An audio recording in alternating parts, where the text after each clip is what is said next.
Solo Leveling. Malheureusement, ayant déjà lu le webtoon, je sais ce qui va se passer, mais je peux toujours être surpris. En plus, l'animation est tellement clean, c'est une dinguerie.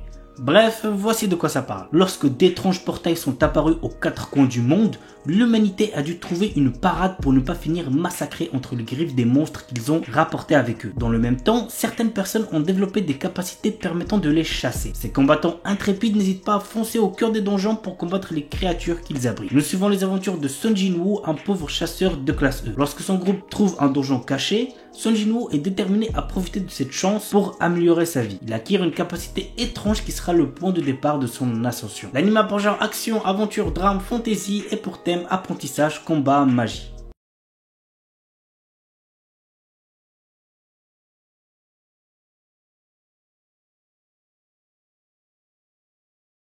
The Daily Life of the Immortal King. Wang Ling, notre héros, a développé depuis son plus jeune âge d'incroyables capacités. Cependant, afin de mener une vie ordinaire, ses pouvoirs sont confinés dans un talisman. Malgré cela, ses pouvoirs restent puissants et son doux quotidien est menacé lors de son entrée au lycée. L'anime a pour genre aventure, comédie, fantasy, romance, school life, slice of life et pour thème combat, école, magie, parodie, super pouvoir.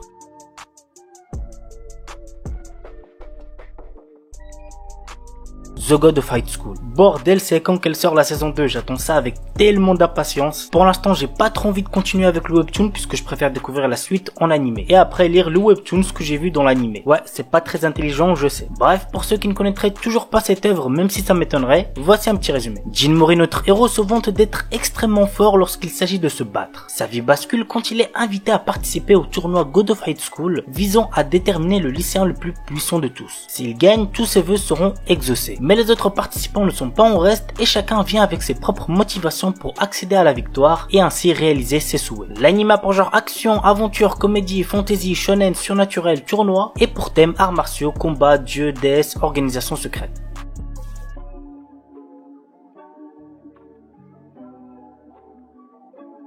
Shinshu Yusha. Ah les gars, croyez-moi, cet animé c'est une pépite, j'ai adoré. Go le voir si ce n'est pas déjà fait, vous allez très certainement ne pas être déçus. Bref, voici l'histoire. La déesse Rista appelle un héros à la rescousse afin de sauver son monde qui ressemble à un jeu en mode super difficile. Ce héros, c'est Haryugin, est surpuissant mais il a un problème. Il est giga prudent. Non seulement il fait la collection d'une quantité ridicule d'objets, mais en plus, il passe sa vie dans sa chambre à faire de la muscu jusqu'à atteindre le niveau maximum. Lorsqu'il en sort, c'est pour combattre des slimes à pleine puissance, histoire de ne prendre aucun risque. L'anime a par genre action, aventure, comédie, fantasy, shonen et pour thème autre monde, combat, dieu, déesse, démons, magie, monstres, super-héros.